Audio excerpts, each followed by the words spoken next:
The following program is presented by the HTM Podcast Network.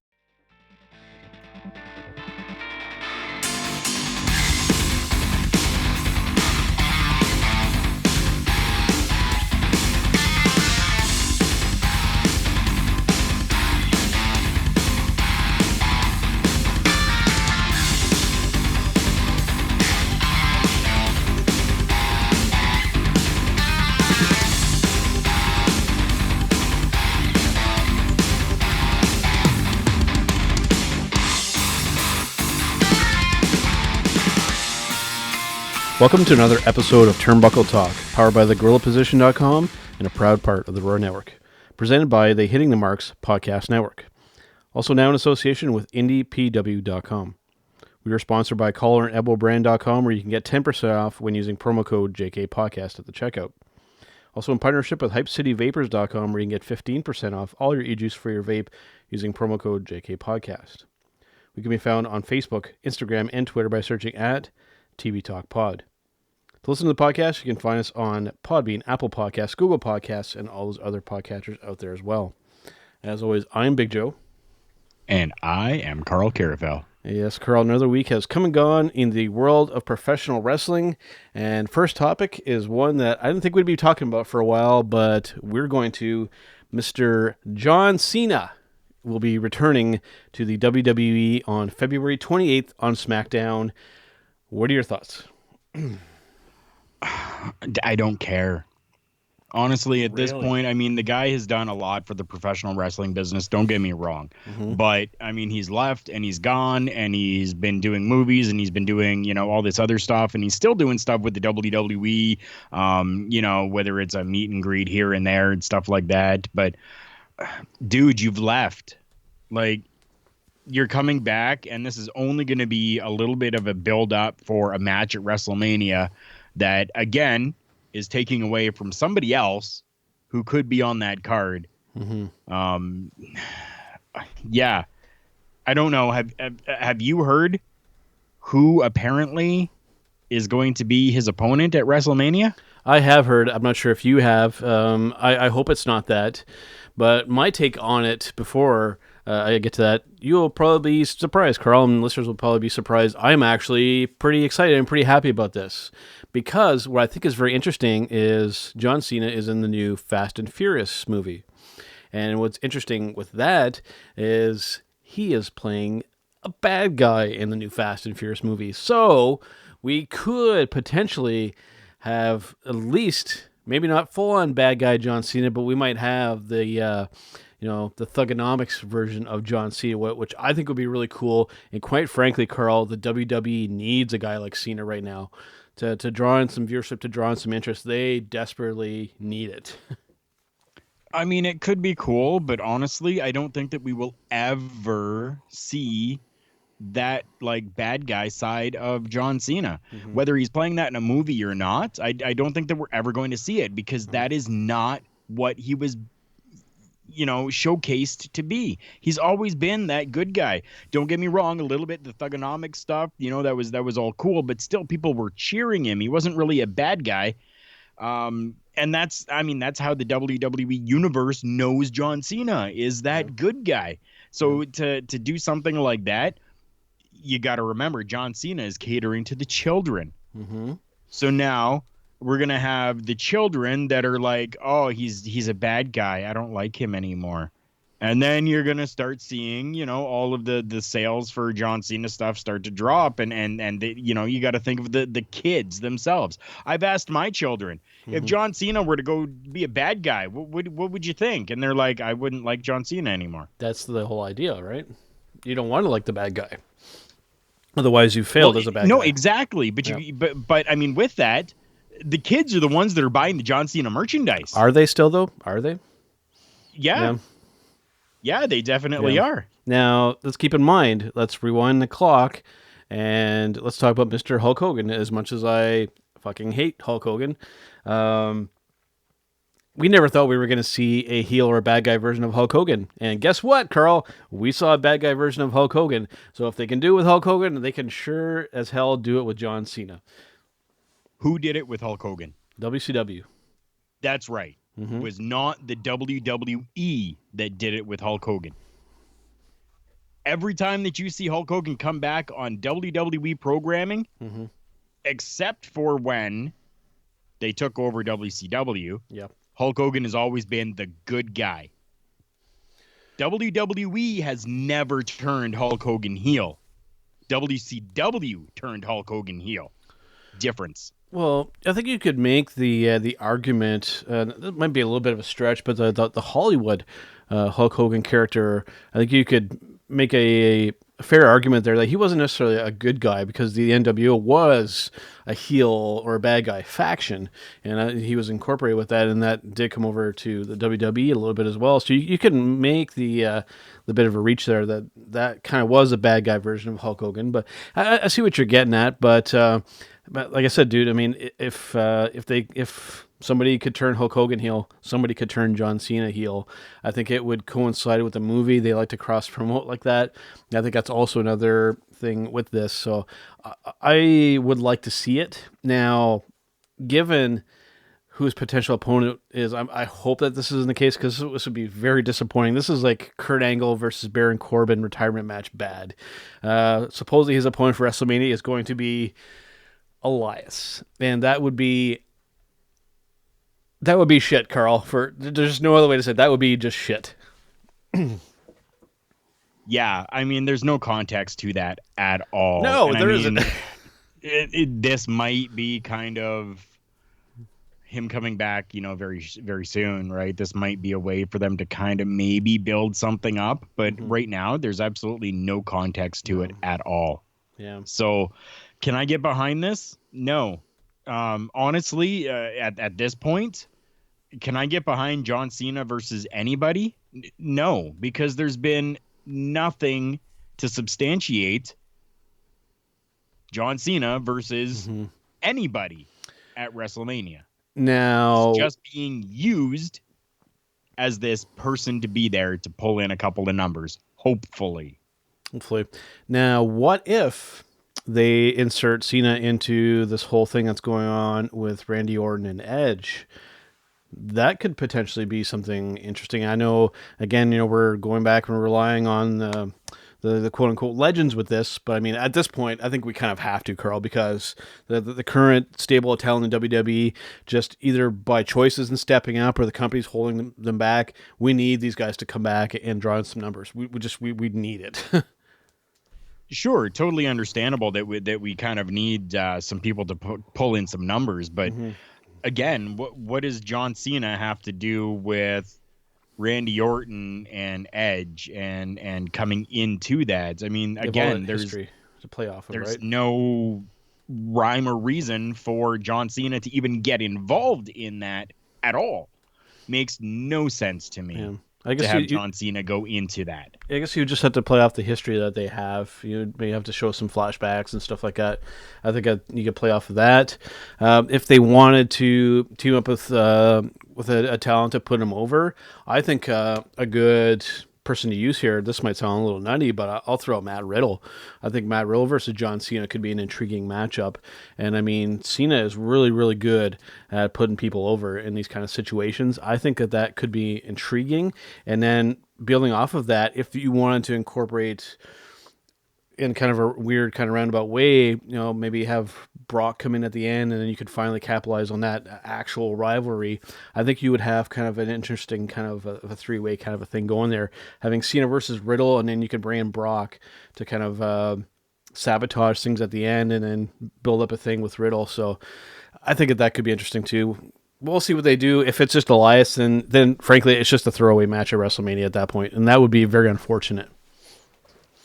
You lost me at Matt Riddle.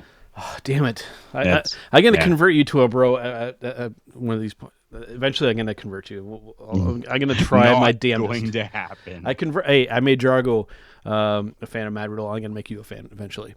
Okay. Going to something that I was definitely a fan of, but it was a little strange. Did you see the most recent episode of Dynamite, Karl? Yes. So at the very end of the episode, somebody came out, and it was for people who are kind of in the bubble like we are, when he came out, I definitely popped. I'm not sure if you did, but Jeff Cobb came out to attack Jon Moxley along with the rest of the Inner Circle. And what was interesting, though, is that the crowd there live was it was similar to when The Butcher and the Blade came out. It was like,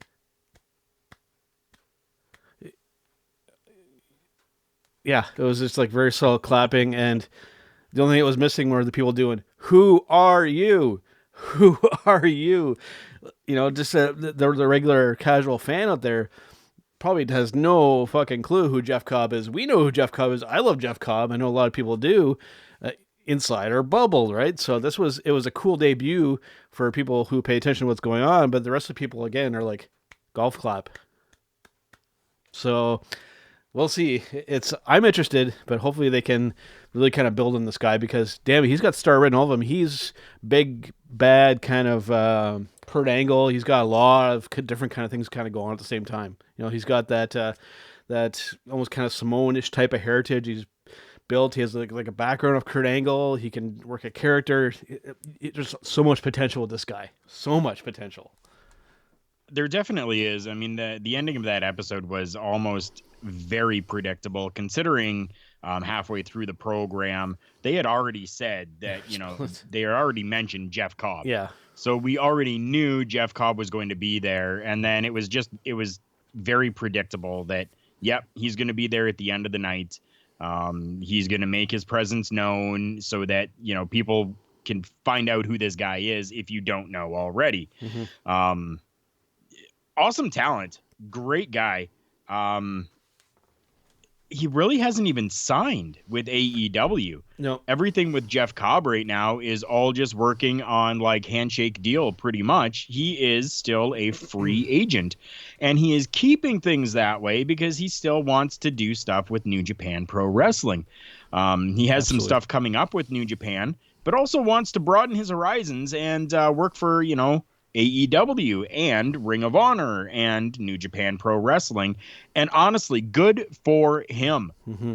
Be that person who is going to go out there and show everybody else that you don't have to rely on just company number one. You can go out there and be an independent professional wrestler, mm-hmm. working for multiple companies. Like that's, yeah, I mean, good for him, and I'm happy to see him there. Like this is awesome. I think it's really cool what they're doing with the Inner Circle. I really love that they're, you know, slowly adding in a couple more members.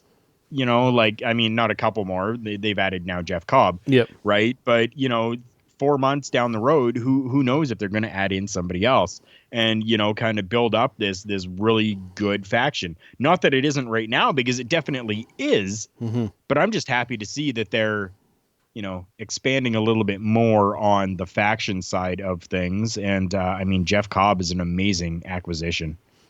It seems to me like he's almost pulling a combination of what Kota Ibushi was doing and what Marty was doing for a little while. He wants to kind of test the waters and just kind of get out there and get his feet wet all over the place, and then maybe decide on on something permanent.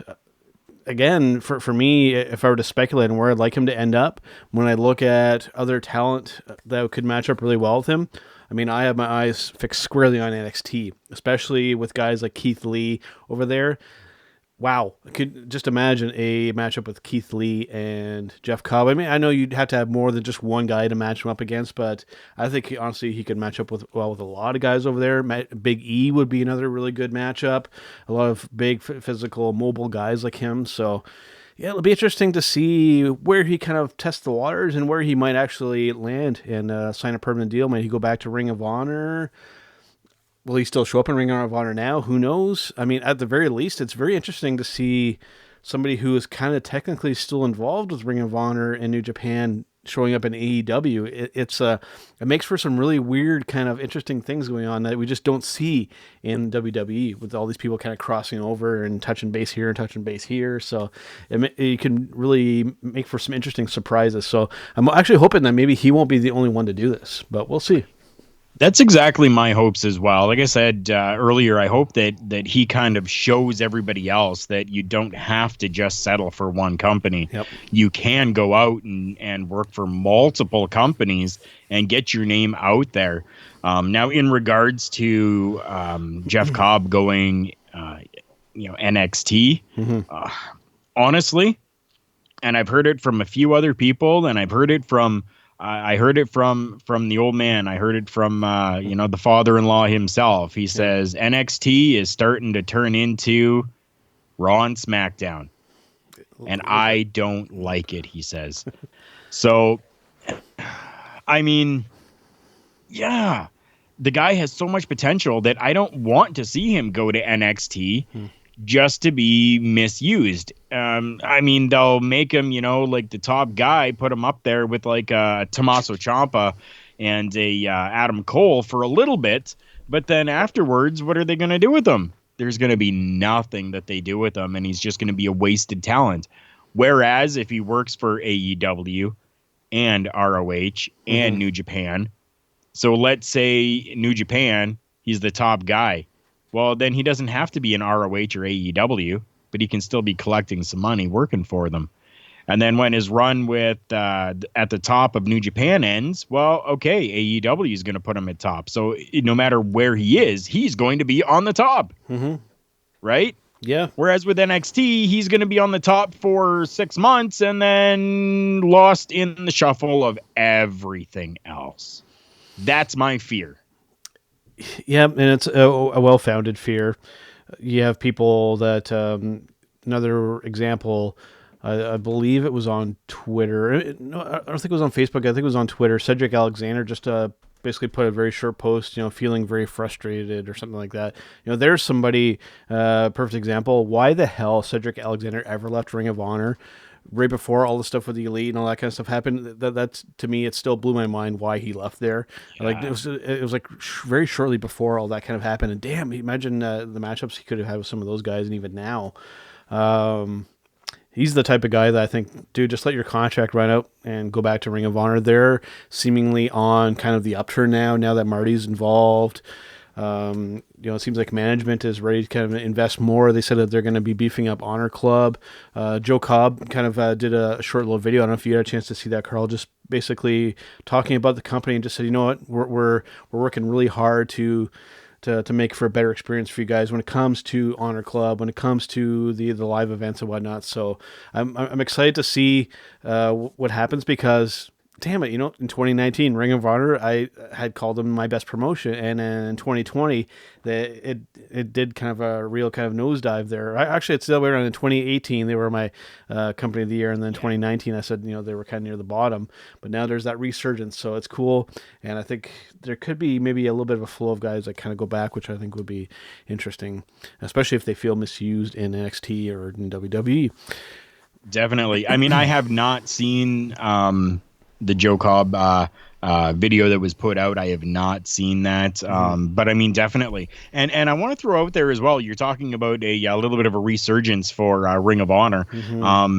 It's not on the run or not anywhere, but I think it's worth mentioning. Sure. I actually watched Impact from this past week. Really? And there was, we've talked about this before. I was surprised to see that there was actually about 5 or 6 matches that weren't just there, and one flashback. So there was actual matches happening in this one arena. Now they were somewhere in Mexico, but it was this one arena, and they had like 5 or 6 matches going on. Yeah, I was super happy to see that. And if they continue doing that and building some good storylines and building some different storylines, because there's some stuff going on there that I've seen for like a year now, and I'm kind of tired. But I mean, yeah, if they continue to do that and start building some more storylines around and actually having matches as opposed to flashbacks and backstage, I think that they're going to have a resurgence as well. So they need to find a way to build and to actually start paying their talent a decent amount of money, so we don't have to see like the Tessa Blanchard type of situation and the girls having to post nude and bikini shots and stuff like that to try and make some extra money. Wrestling talent shouldn't have to resort to that. It makes them look bad. It makes the company that they work for look bad. I don't want to get into the whole Tessa Blanchard thing again, but I mean, just the fact that somebody of her caliber had to resort to that.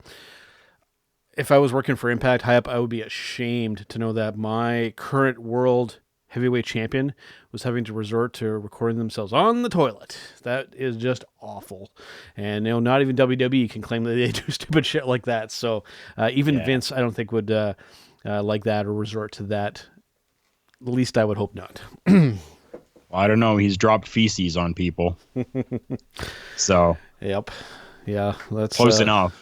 It's close, but it's not. It's disgusting. Yeah. Okay. So moving on. Moving on from that to something that's pretty interesting. This is kind of based off of a topic we've kind of talked about a bit before, but this is really stemming off of a topic that came up on last week's episode of the Hitting the Marks Pro Wrestling podcast with Michael Jargo and Rick Vickery. And Jargo was very perplexed and didn't kind of understand why luchadors and why Mexican wrestlers and all these high flyer types, especially the Mexican type wrestlers, just don't seem to know how to throw a convincing punch or a kick. And I think I have the answer. I think it's a very simple thing with this, Karl, is that they just aren't trained to throw punches and kicks. They're trained to wrestle. They're trained to do, suplexes, body slams, the flipping stuff to go out. They're not trained to punch and kick. They're not in there to have a fight. They're there to wrestle.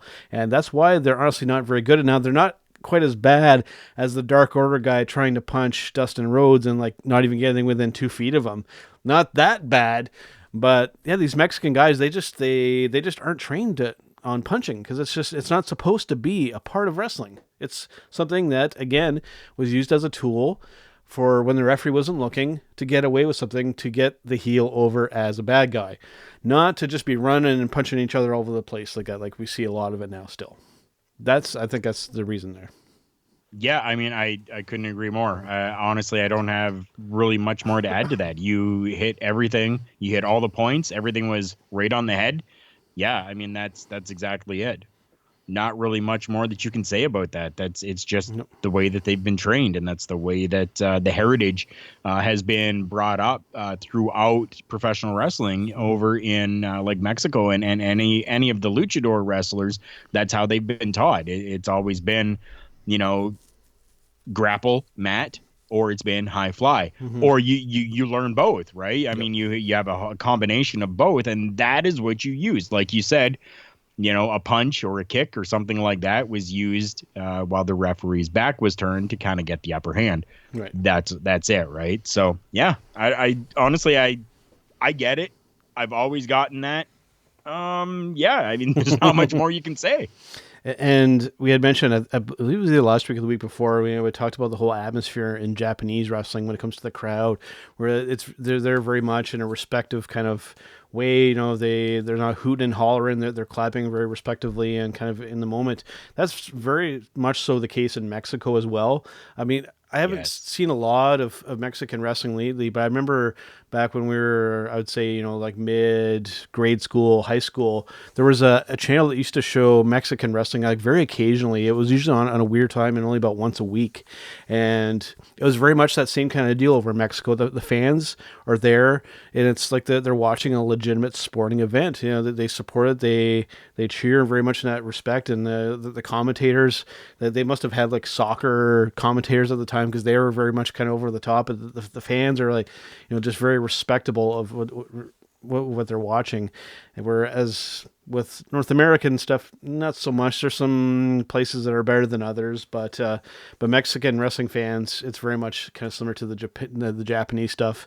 And yeah, just the punching and kicking just isn't something that was really a staple or done all the time over there. Like I said, it was done very occasionally, very sparingly, as a tool to get the bad guy over. That's right. And I do believe that what the company that you're thinking of, and if I'm thinking back correctly, I think it was CMLL, that Yeah. when we were younger. I'm pretty sure that that's what it was. So, I yeah, think and I so. mean CMLL still going today, right? Mhm. So, yeah, Yeah. yeah. I Yeah. mean they've clearly got it, and I mean their fan base is huge as well in Mexico and stuff like that. So, Mhm. yeah, they know what they're doing. They Yep. got it right. Maybe some kind of shady business practices once in a while, but again, it is Mexico. Things are very different over there, law-wise and whatnot. Not Yeah. going into too many details when it comes to Mexican laws, but let's just say they're a lot stranger than we are with some of the laws and stuff that just wouldn't fly over here in Canada and the U.S. That's all I'll say. Yes. Now, coming up for this next topic here, Karl, it looks like we should be seeing Undertaker at WrestleMania this year, which is interesting because he actually was absent last year. But what's interesting and I find kind of perplexing is who his potential opponent is here, Karl. And we're talking Mr. AJ Styles. Now, I have a tremendous amount of respect for both of these guys, and I think that they're both excellent in the ring, great characters, great ability, and whatnot. But there's just nothing tying these guys together to have a match. Again, it comes back to John Cena, Elias. There's nothing, no context, no like. Yeah, yeah. I honestly, I just don't get it. Now, understandably, the Undertaker is the Undertaker, and he's going to be a draw no matter what. I mean, to this day, if I could go and see, a show that has the Undertaker on the card, Yep. I'm definitely going to do my best to be at that show, of course, because it's the Undertaker. But do we need to have the Undertaker in a match? We've seen his last few matches that have all been very, very safe and not the Undertaker. Mm-hmm. So especially putting him up against a guy like John Cena, Yeah. or I mean AJ Styles. I mean, Yeah. like AJ Styles is a guy that has so much pep in his step. He can just go, go, go. And we're going to put him in the ring with the Undertaker, who Can't. is not at his prime anymore, right? It's a very odd matchup. You have the immovable object against the spark plug. I think might be a good way to kind of put it. AJ is a very mobile guy in the ring, and Undertaker just is not anymore. I mean, Undertaker can move a little bit when he wants to, but I mean, he's going to be hurting for months and potentially years afterwards. It's stylistically, it's a very weird matchup, and there's just no context or no beef between these guys to even have a match. No. I mean, Exactly. if they're going to start this, you got to start doing this now, or you got to start doing it soon. I mean, the time is kind of creeping up on us here if they want to set this up. But I have zero faith that they'll do a proper build. This is going to be something, Karl, that we're going to see probably like 2 weeks before, and Taker's just going to come on and go, "I choose you, AJ Styles. We're going to WrestleMania." I don't do. Yeah, a great they should have Undertaker. done this like 5 months ago. Do something. Something's better than nothing. Give these guys a reason to have a match. We can't just throw. This is supposed to be WrestleMania. Is it just going to be all thrown together matches? I don't know. I'm not digging it. I love both That's how it's guys. seeming right now. I love both guys. That's the really shitty part of this. I mean, you can't just throw two guys together and just, it'll be good and they'll watch it because it's WrestleMania. No, they won't. Yeah. It's not a selling point, and it should be. If they were to build it properly or find some reason, it could be, but it isn't because, damn it. Yep. I know. Piss off. I know. Man, WrestleMania just it's not looking promising so far. I don't think that there's really much of anything kind of announced yet. I think pretty much Charlotte versus Rhea Ripley, I guess, is confirmed, which I think is somewhat interesting, but Sure. Maybe. strange. We'll see what happens with that too. That might be one to potentially talk about in the future. Going from that here, Karl, to some stuff that'll be happening before WrestleMania weekend. I believe it should still be happening before. I don't know exactly when or how they're planning, if they're going to do a week before or a day or two before. I don't know yet. But I figured we kind of would give a few of our picks for who we could potentially see for the Hall of Fame. And I broke it down to, I was picking 2 wrestlers and then 1 celebrity that could potentially get in. I think I'll kind of kick off with my first wrestler kind of pick, and this is one that I kind of always wanted to see, and seems very unlikely, but I think it, quite frankly, is time. And especially as a Canadian wrestling fan, this is definitely one that I want to see. I am, of course, talking about Mr. Owen Hart. It is time, Karl. It is time for that beef to be done with and put Owen into the Hall of Fame. He very much so deserves it. I agree. Definitely. Like, he 100% deserves that. That is, I mean, he did so much for the business while he was alive. He died for that business. Mm-hmm. Literally. Yeah. So, I mean, I understand the whole beef and everything like that. And I understand where, where his wife is coming from and stuff. I totally get it. But I mean, let them at least, it's not going to be something that makes up for what happens, but let them at least, give an accolade to what he did for the business. Yeah. Not dying, but for the wrestling that he actually did. And the other positive too, it's when you hear anybody who's done an interview with guys that have known Owen, even when we talked to Mr. Jeff Jarrett and asked him about Owen, I mean, everybody's got a great, funny Owen Hart story. They all loved working with this guy. He was a fun guy back, behind the curtain. And to me, that more than justifies us. And his career is just, it's the icing on the cake. So Yeah. I think it needs to happen. Will it? It's tough. It's not quite as bad as one that we'll kind of get into after we're done with this topic here. My second wrestling talent pick to go in, I think they've already kind of leaked it and kind of announced this, and I think he's very much deserving.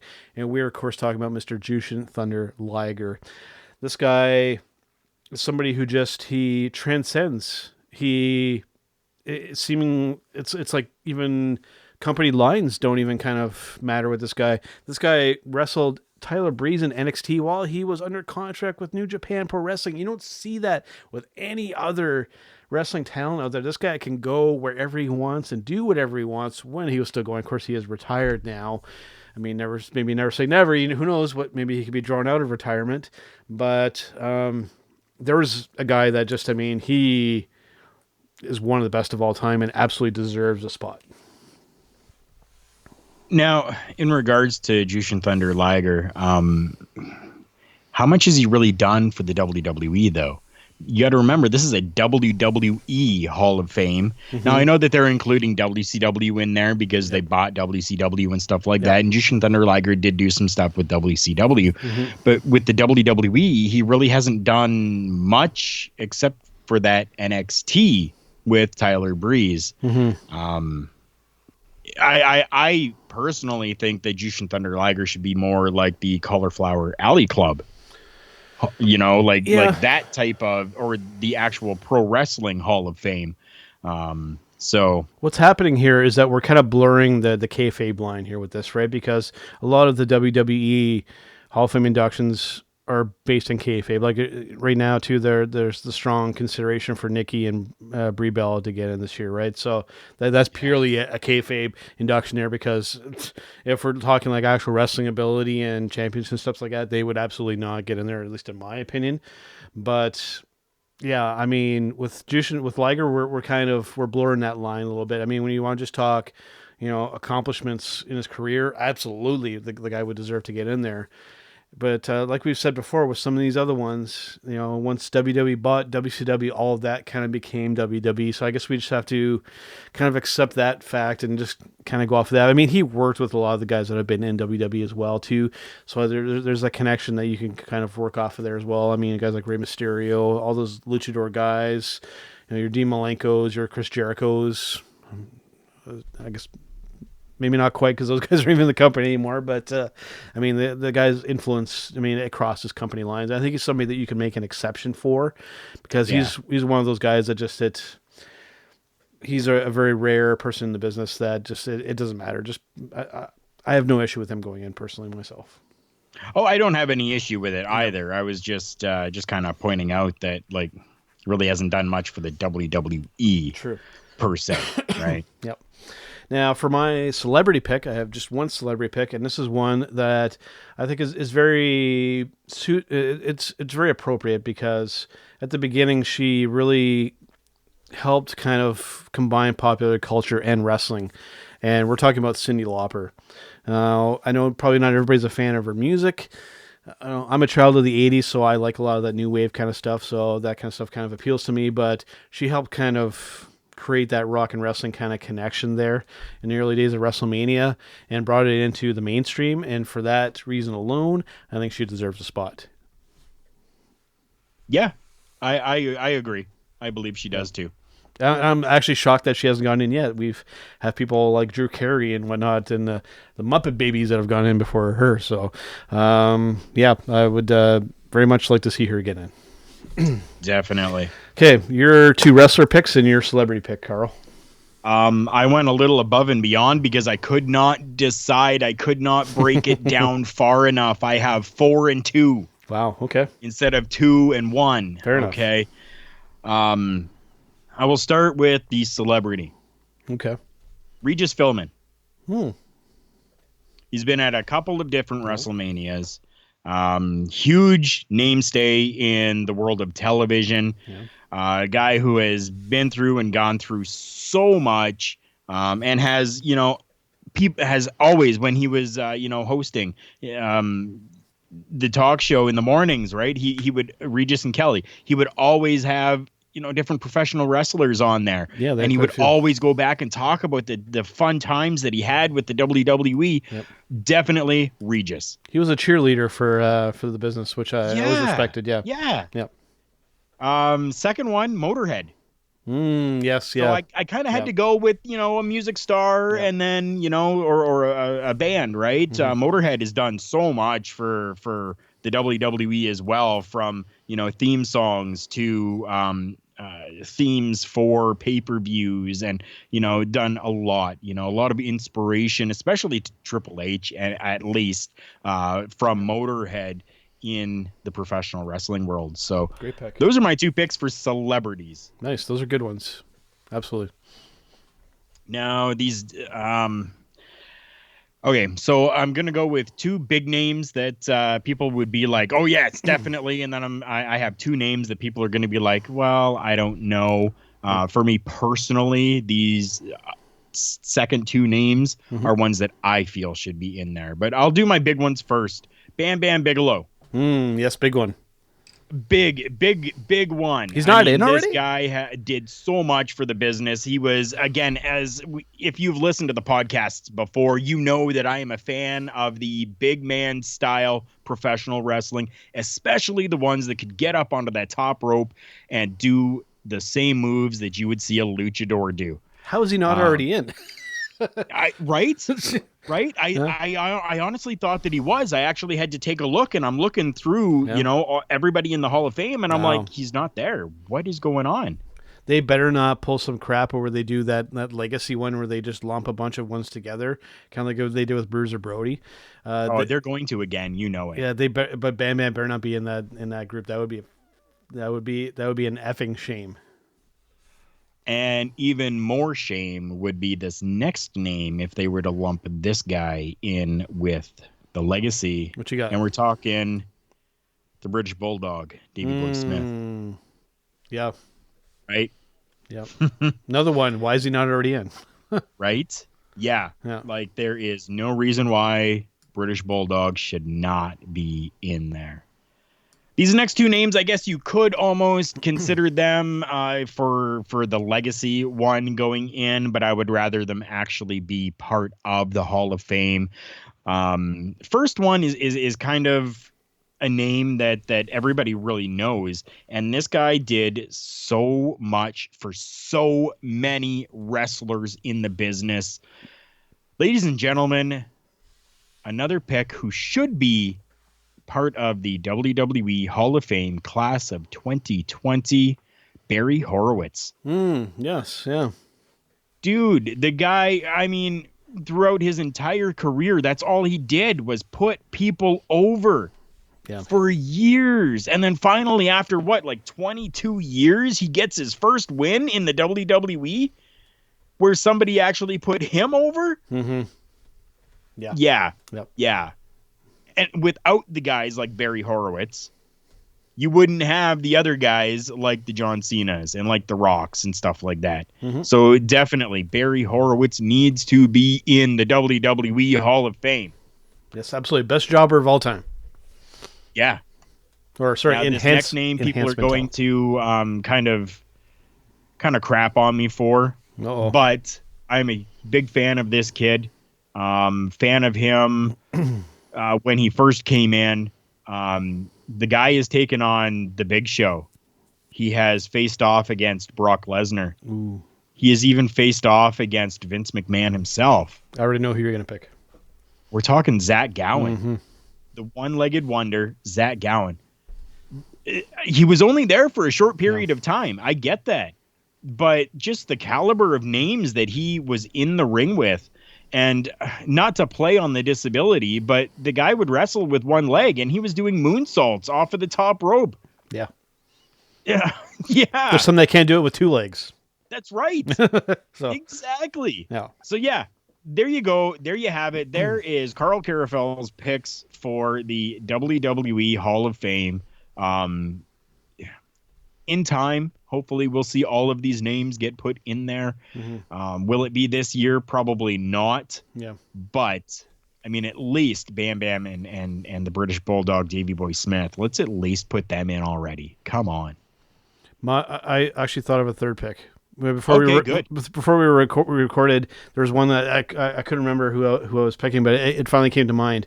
And this guy better get in at some point. I think that this guy has probably helped out, at least in WWE and kind of outside of WWE as well, kind of in that putting over, arguably enhancement kind of role. William Regal. This is a guy that better get in at some point, doing the NXT stuff now. You know, he helps these up and comers with promos and whatnot. I mean, there's a guy that has. I have no idea how many people like he's helped so far, especially in NXT. I mean, the number climbs and climbs and climbs. He's somebody that very much deserves a spot in that Hall of Fame at some point. And even his wrestling career, you know, working with guys like even near the end with Daniel Bryan, I mean, he really helped kind of establish Daniel there as well. So, I mean, damn, that's a guy that definitely deserves a spot at some point. And they better not overlook him or lump him in that legacy pile up there that they do. I hate that they do that. Okay, so going from that to another WWE Hall of Fame here. This is something we've touched on briefly before. It's arguably probably one of the most polarizing and one of the hardest topics to talk about in professional wrestling. I know a lot of podcasts tend to shy away from this topic, but we are going to touch on it for a second time here, Karl, because now that we're getting close to this season, of course, it always tends to kind of come up. Chris Benoit getting into the WWE Hall of Fame. This topic has come up again here, Karl. Is there any chance in hell, in your opinion, that he gets in this year or ever gets in? This year, no. Ever, yes. Okay. I think that there will be a time where Chris Benoit gets into the WWE Hall of Fame. I think Vince McMahon is going to have to die before that happens, but I think that it will happen. For me, I think it could potentially happen, but what I think that they will likely do, just to say that they've done and got it over with, is that they'll include it in that legacy thing where they take like 10 or 20 of them and they just make like quick mention. I could see them putting him in that way. That way they can still say that they put him in, but they don't have to actually really talk about it too much. Yeah, I could see that. Yeah, because I mean, even with this ruthless aggression thing, they released the first episode of that kind of documentary that they're doing. That is going to be something very difficult to kind of pull off, because as I believe that we mentioned if not last week or the week before, that he was a pretty integral part of the ruthless aggression era, and it's going to be hard to talk about that era without mentioning Chris Benoit and some of the stuff that he did. So I'll be interested to see. I might actually start watching these episodes of this to see if they even mention him at all, because I mean, he was a champion throughout a good portion of that era. So, yeah, it's going to be interesting because they really, really shy away from talking about him. And I totally get it. You know, even for myself, when it comes to Chris Benoit, I mean, when he was still wrestling before all this stuff happened, I was I'm a Canadian wrestling fan. He's a Canadian wrestler, so I just kind of became a fan by default and really liked that what he did. But with what happened, with him murdering his entire family and then killing himself, it's one of those things where it completely overshadows any of the positive things that happened. I can't even watch an interview, let alone a match that he does anymore. If it comes on in any kind of way, whether it's on YouTube, whether it's on the network or anything, I have to turn it off. I don't know about you, but I can't even watch just knowing what he did. I know that people feel differently about that, but it's just one of those things that I can't get it out of my mind. When I see him, I picture him doing that to his family. I can't get past it. No, I totally get that. I'm a little bit different with it. Yeah. I understand. You see, I'm still kind of in the mindset that, like this either was him and, just from all the injuries and afterwards, like the autopsies and the studies on his brain and what they found out and everything that happened. I can understand, right? I'm still of the mindset that he could have been like, this could have been set up. This could maybe not have been him. And I mean that's something that's floating out there. Huge conspiracy theorists, are all about this. Until I can use a spirit box or something and actually talk with Chris Benoit and find out what happened, I have no clue what actually happened. So yeah. I mean, either way, even if this is something that he did, I still believe that he just was not in his right mind, and it happened. And afterwards he realized what happened and couldn't handle that on himself, and ultimately took his own life, because he was probably that distraught over everything. It's a very, very polarizing subject and topic. I try not to look at that though, because I know that wasn't Chris Benoit. That was something else. Yeah. Right. See, when I look at that aspect of it, when you talk about that, when you look at just how precisely and how accurately like his family and himself were killed, just how. You mentioned it, dude. It's a hard thing to talk about, but I mean, if he did that, I mean, he did it very precisely and very, it's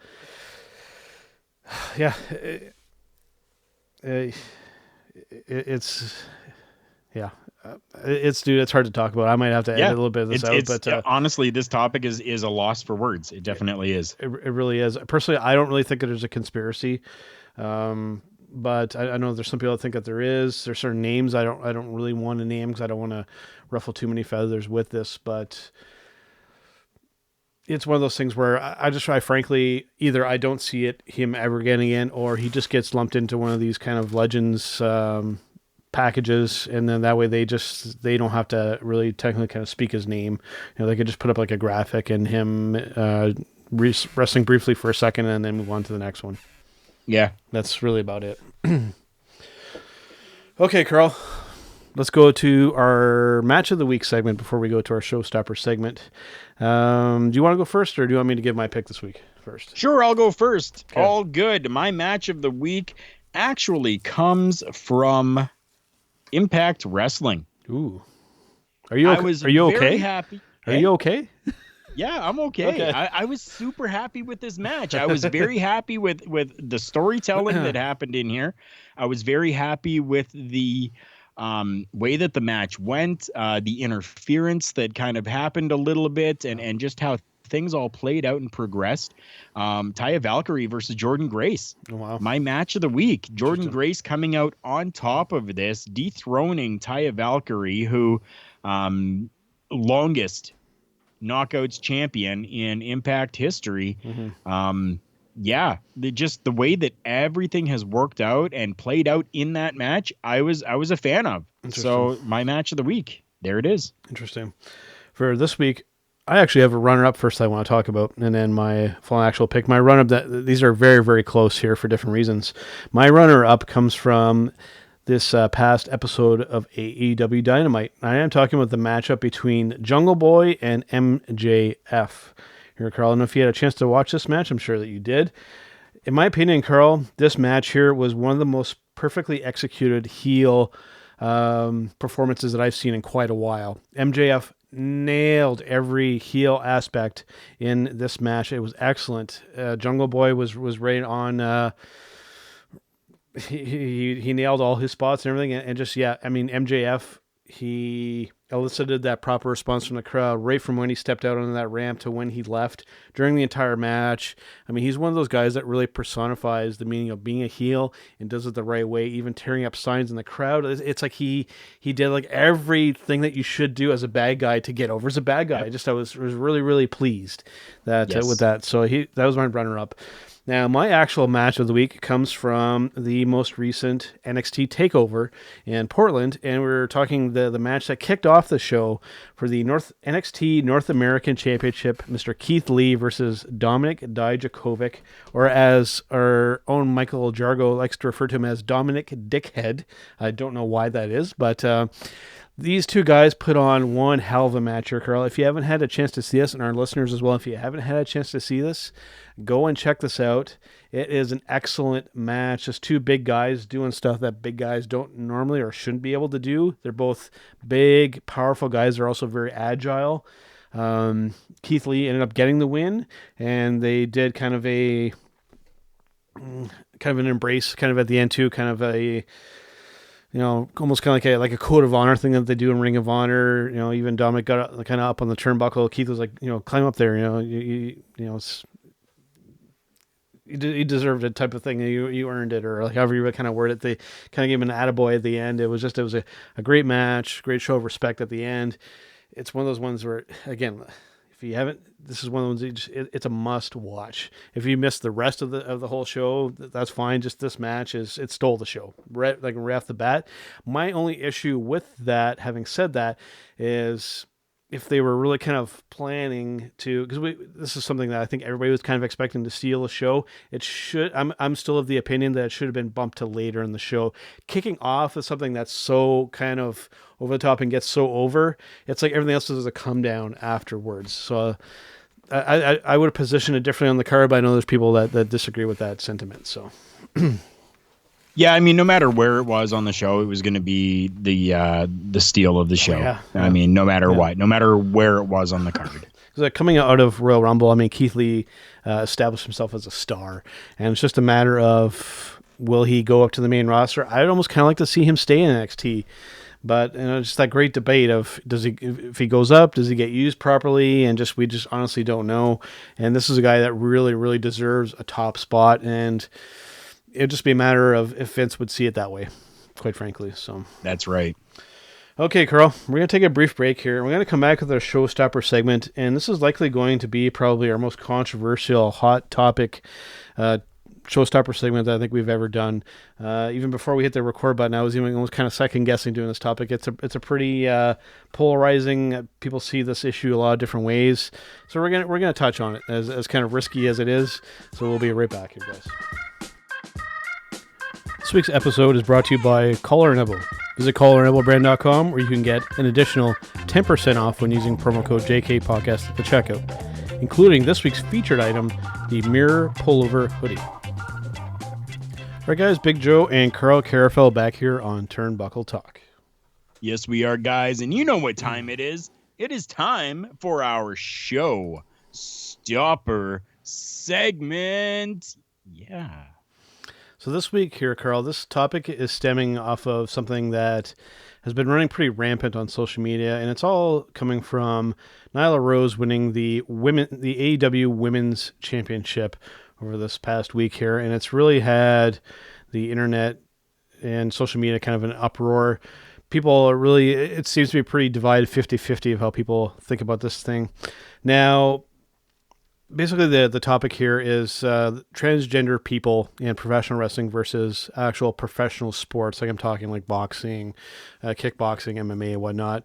So first, looking at the professional wrestling aspect of this thing here. Now, when it comes to transgender people in professional wrestling, I don't have quite as much of an issue with it as a lot of people do, just given the nature of what professional wrestling it is. It is a fixed thing that we're doing here. It's planned out ahead of time, to try and prevent injuries and whatnot.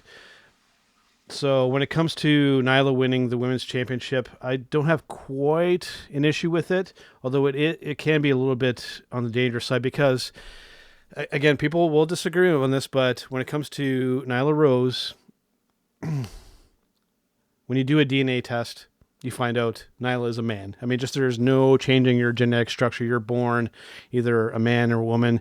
There is less than 1% of the world's population out there that doesn't fit that mold, hermaphrodites and all that kind of stuff. But that's a very, very minuscule percentage of the world's population. The majority of us are either born a man or a woman. And regardless of what kind of surgery you get done to your body, that can't change your genetic structure. You're still either a man or a woman. You can't change that.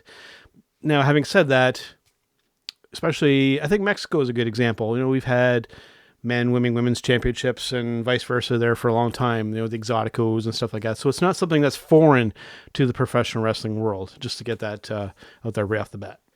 Well, I just want to throw out there quick, even in North America, that's not something that is foreign. I mean, we take a look at China. We take a look even right now, Tessa Blanchard, right? So, I mean, that isn't something that is far. We even had... like Santino Marella, playing Santina, right? So, I mean, that's something that's not foreign even in North America. Yep. A little more prevalent in, like Lucha, definitely, but not foreign to North America either. Now, when we go to the other side of things, when it comes to combat sports, like we're talking specifically in mixed martial arts and boxing and karate and whatnot, that's where I disagree with transgender people being involved in this, in fighting and the sex that they're not actually a part of, like men fighting against women and vice versa. But specifically, men calling themselves women fighting against women. There are cases. There's actually one that I found before we started recording here, Karl, of essentially this transgender person, for lack of a better term, basically caving in the head of the opponent almost to the point of death. So this is where this becomes a big issue. And there's been places or even schools that are basically saying that we can't, it's not fair for us to compete against people who aren't girls or who aren't actually women because they have an unfair advantage, and especially in combat sports, just when you're talking the actual structure of the person. I mean, males typically, especially when it comes to muscle and bone density and whatnot, it's completely different as opposed to women. Women have, they don't have as dense of bones, and typically, the muscle structure is also very different. In this particular case, we saw that be a problem because the person just had a physical advantage so much to the point where it almost killed the other person. That's where I started to have this issue of where people just calling themselves whatever and just say, oh, no, it's perfectly fine. No, in my opinion, it isn't. When we come to actual professional sports. I get where you're coming from. With this as well, though, the other person involved, they have every right to say, yes, I will accept this fight, or no, I will not accept this fight. So they know full well going into this that they are going in against a transgendered person. So, I mean, I think, it all falls onto that person. And if they feel comfortable enough doing it, okay, then you've made that decision and you've made that choice. If you don't feel comfortable doing it, then you go to the promoter and say, you need to find somebody else. I am not comfortable with this. Yeah. Now, I don't know if it's maybe a matter of them being afraid of, losing their job or losing, their position within that company or something like that. But I mean, ultimately, in the end, people, you have the right to say you agree to do this or you don't agree to do this. Yeah. And that all falls on that person. So, I mean, looking at it from that standpoint, they knew what they were getting into. Yeah. That is a fair point. And another thing with this too, another reason why I'm not really for this at all, just given just the nature of this, it draws so much negative press towards, whether it be mixed martial arts or whether it be in this particular case with professional wrestling, is that it draws a lot of negative attention. Now, of course, there is that famous statement out there, well, any press is good press. Not always the case. A lot of times bad press is just bad press. It can be very, very, very damaging. Now, going back briefly over to this Nyla Rose thing, she didn't really handle that with very much grace. Typically what she does is, when she gets a lot of backlash, she fights back and then immediately deletes what she said. So it makes Nyla look kind of petty when it comes to this kind of stuff, pushing back and then deleting that. So it makes it look like she doesn't even believe her own rhetoric that she's putting out there. So again, I understand everybody wants to have an equal right to do what they want to do, but I mean, to a certain extent, right? And a lot of this stuff just generates so much negative press that it can really, really hamper, especially an up and coming company like AEW and then going back over to other sports, like in UFC, we don't see this kind of thing. I mean, you see in the smaller promotions. This is something that I don't see UFC ever allowing transgender people to actually fight, just because again, the negative press, and it just doesn't work. You have somebody who has an unfair physical advantage. That's what it comes down to. And I mean, I totally get that in other combat sports, right? Definitely.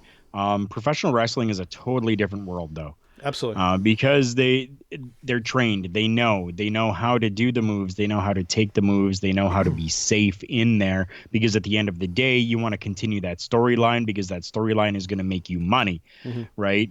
As opposed to other combat sports, whether it's mixed martial arts, whether it is kickboxing, whether it's any type of martial arts, whether it is boxing, all of those, you're going in there and your payday depends on whether or not you beat that person. Right. So a little bit of different context when it comes to that. And I mean, I'm okay with this whole Nyla Rose thing. I'm sure that she is working safely, because she knows that, she has to, and she needs to. Honestly, for the longest time, I didn't know that she was transgendered. I really didn't. I mean, I looked at Nyla Rose and I was just like, damn, that's a big woman. Right? Like that's all that I had really thought. I didn't even, I mean, until like everything really started to come out over, and not just over her win, but like as soon as she started getting a little bit more notoriety within AEW, then they kind of mentioned, a little bit on social media and all of that, then it started to come out a lot more prevalent.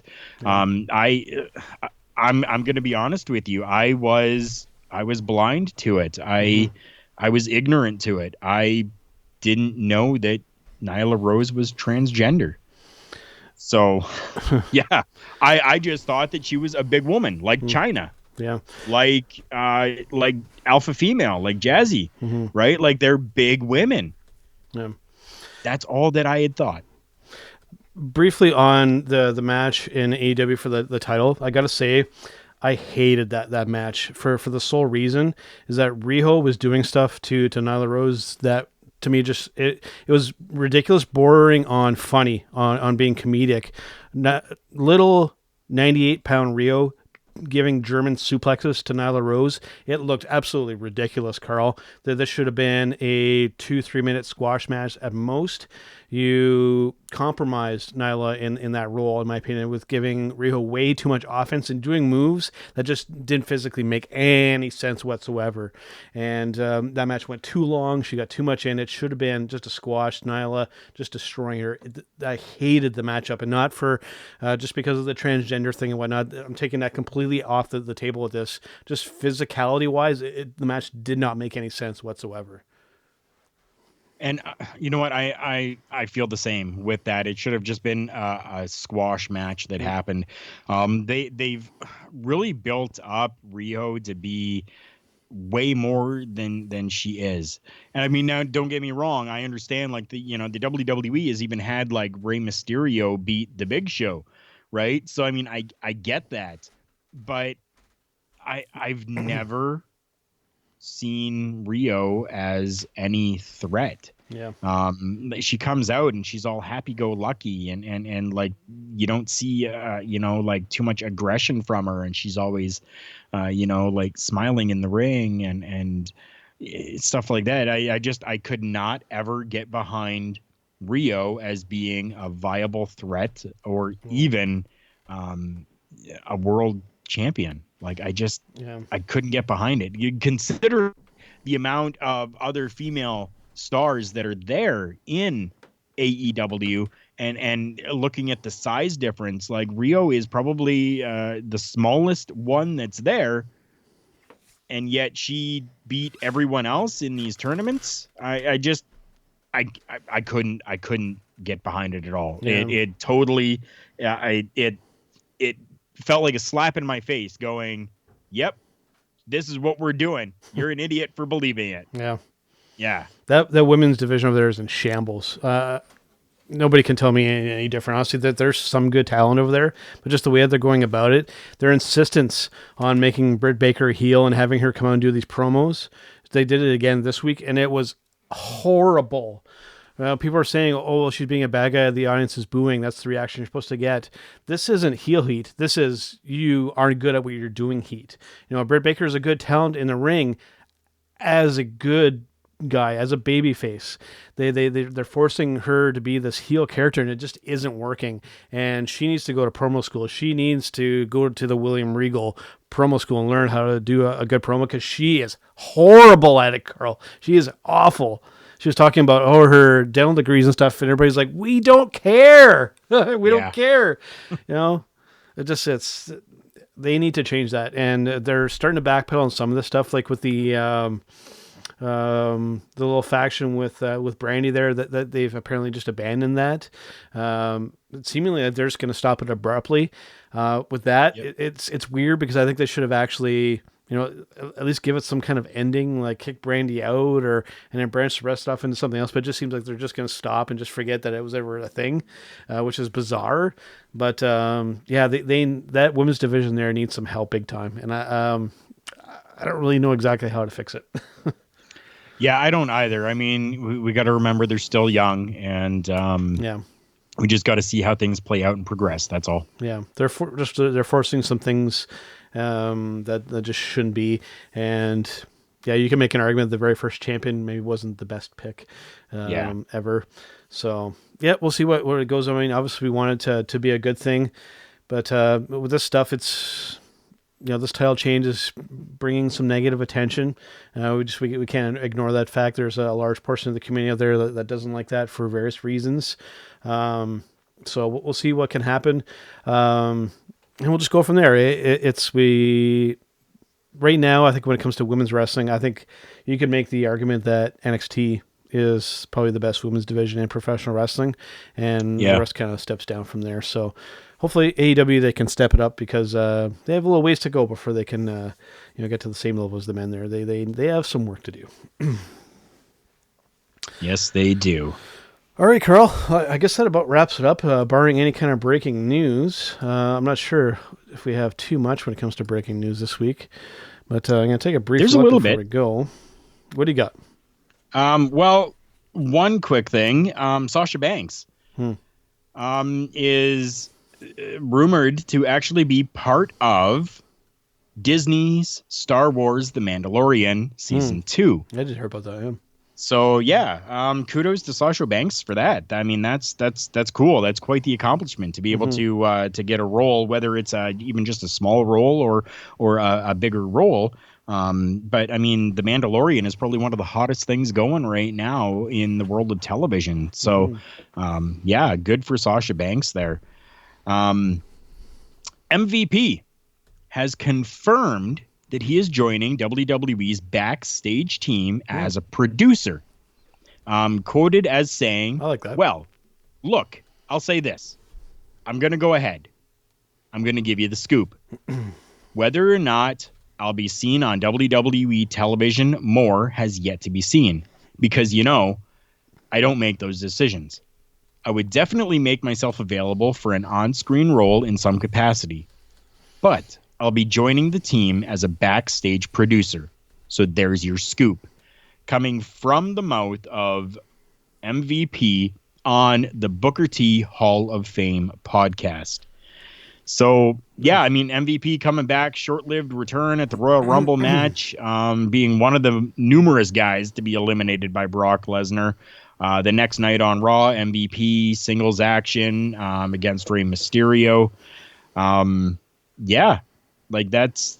And then he came back and hosted VIP Lounge with Drew McIntyre, right? So, yeah. We'll have to see kind of how things play out with this as well, and if we're going to see him a little bit more on WWE television or not. But, yeah, MVP going to be part of the backstage producing. Nice. So good for him. Cool. I actually got the chance to meet MVP while on the Chris Jericho Rock and Wrestling Rager at Sea Part 2. I was actually wearing some collar and elbow stuff, and he was too, and he noticed, and we got to chat for a little bit, so that was pretty cool. Yeah, kudos to MVP. Nice. The only piece of breaking news that I have, actually, I just saw this, and it's actually got me fairly excited, which you might be surprised, because I don't necessarily like it when mixed martial arts people cross over into professional wrestling, but this particular person is very much known for being part of the early days of UFC, has had legendary matchups with the likes of Randy Couture, Chuck Liddell, and actually for a brief stint had some appearances wrestling in TNA or Impact Wrestling. And we were talking about 45-year-old Tito Ortiz. This is very interesting here, Karl, because he does have a wrestling background with amateur wrestling, some previous professional wrestling experience, and he's supposedly right now training at the Performance Center to have some type of run there. So very interesting. Tito Ortiz is somebody who has always had that kind of pro wrestling kind of persona, so it very much fits. He has the background, and he definitely has the ability. He is getting up there in age, but this is somebody that could draw some interest here, Karl. Definitely he could. And I think it would be a really good crossover. Yeah, it would be a relatively short run given his age, but he has a tremendous amount of crossover appeal here, Karl. He was a big name in the world of martial arts, especially during the real kind of heyday, and if you want to see examples of his work over there, go watch some of his matchups. The one specifically with Chuck Liddell. I mean, incredible stuff. The guy has a great amateur wrestling background, and I think he has that persona. I think it could work very well. A matchup with Brock Lesnar or something would be epic. So, I'm excited to see. Normally, I don't like this kind of situation here, but with Tito, I'm optimistic because it's a fit. He has that persona, and that's one thing with a lot of these MMA guys coming in is that they don't have the ability to kind of establish a character, do the promo work and whatnot. Tito's it would be a natural at it. So I'm curious to see how it kind of all plays out. It might all be for naught, but it would be a cool thing to maybe do a couple one-off type of things and kind of drop some interest. I know Fox will be all over this too. They'll love this. Oh yeah, Fox would be. All right, cool. Some interesting stuff there. So yes, and good stuff for us to be able to keep watching over the weeks as things progress closer and closer to WrestleMania. Big time of the year for professional wrestling and professional wrestling fans. So, really looking forward to seeing what's going to happen and what's going to come of everything for the road to WrestleMania. So. Yep. And as per usual, too, there'll be a lot of other shows going around at the same time. There's a lot of these other promotions like to run around the same time just because there is a rise in interest, typically around that time. So you like Wrestle Circus, Ring of Honor, New Japan, you name it, they're going to all kind of step up their game a little bit to kind of get them a run for their money. And I think that New Japan show that's being done at Madison Square Garden, I think is being done roughly around the same time and could steal some interest and some views away from WrestleMania this year, depending on what kind of card they can put together there. So, Yeah, it's an exciting time, and hopefully WWE can step up their game and give us an intriguing WrestleMania. So far, it's fallen pretty flat, but there is still a little bit of time to step things up here and generate some interest, especially if they want to do this Undertaker and AJ thing, because that has a potential, but just right now there's no meat on that bone, so they need to make this exciting. Otherwise, it could be a big flop this year, Karl. It could be. All right, man. Well, I think that wraps up for this week. All right, guys. Until the next one, have a nice day. See you guys on the next one. It's me. It's an R&B to beat. As you can tell in the background, we are out celebrating. That is what we do here at hittingthemarks.com. And I invite everyone to continue to tune in to Turnbuckle Talk, but check out all of our other shows. We have weekly content, especially lit up by the flagship show, Hitting the Marks Pro Wrestling Podcast. You can find that all at hittingthemarks.com. Run.